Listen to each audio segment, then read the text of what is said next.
n'est pas des artistes, on est des collectionneurs. Et ce qu'on aime faire, c'est, on pourrait appeler ça bien humblement, là, des installations. Moi, j'aime mettre en relation des objets qui viennent de plusieurs cultures, qui n'ont peut-être pas de rapport évident au point de départ ensemble, mais quand tu les associes, ben, ils parlent.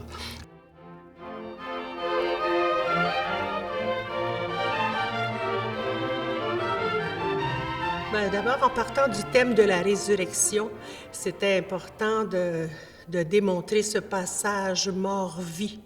Et en exposant des œufs, ça illustre bien cette thématique-là. Alors, on va voir des oiseaux avec des œufs, on va voir des mères. J'ai une maman qui est en train d'allaiter son bébé. Et pour illustrer, tu m'as fait sortir du ventre de ma mère et tu m'as mis en sécurité sur sa poitrine. J'ai choisi les œuvres dans mes collections pour illustrer les paroles de Dieu que j'avais choisies.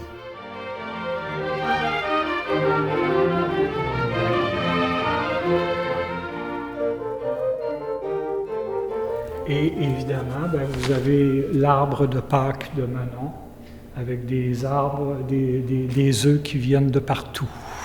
Chaque année, chez nous même, on met cet arbre dans notre salon.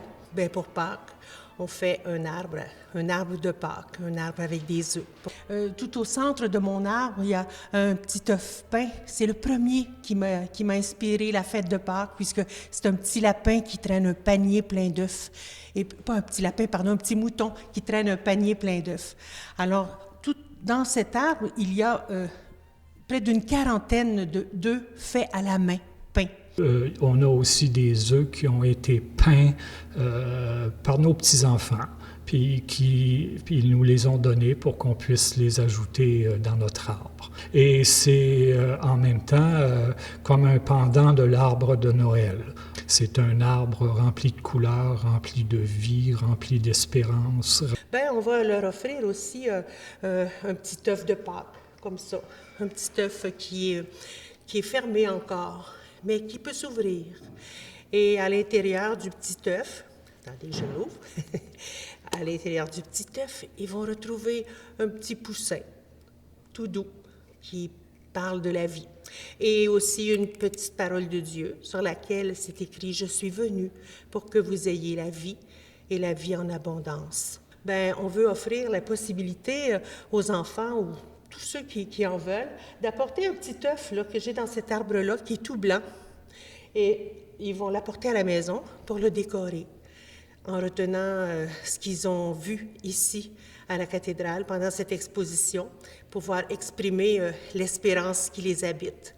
Puis, qu'est-ce que leur dit aussi la fête de Pâques, la fête de la vie, la fête du printemps qui vient. Ce que Manon et moi, on a essayé d'exprimer dans notre exposition. La résurrection, pour nous, c'est d'abord et avant tout la transfiguration du monde que nous habitons par l'amour. Et cette dernière table, c'est tout simplement 3 urnes qu'on a ouvertes et des coquilles d'œufs cassées. Alors, c'est comme ça que notre exposition se termine. Avec un petit bout de bois qu'on a trouvé par terre par hasard et qui nous a immédiatement fait penser à Jésus sur la croix. Alors, on l'a ramassé puis on l'a mis dans la collection. Alors, vous voulez voir le Messie? Regardez-moi sur la croix. C'est l'amour qui va jusqu'au bout, puis jusqu'au même au don de soi. Alors, c'est ce qu'on a voulu illustrer. Alors, je m'appelle Manon Chevrette. Moi, c'est Richard Vaillancourt. Nous sommes un couple dans la vie et nous sommes animateurs de pastorale. Depuis plus de 40 ans, nous avons la chance et le privilège d'être des disciples missionnaires qui travaillent auprès des enfants. J'ignore si notre pastorale les a évangélisés, mais moi, je peux vous dire que les enfants, eux, nous ont évangélisés beaucoup.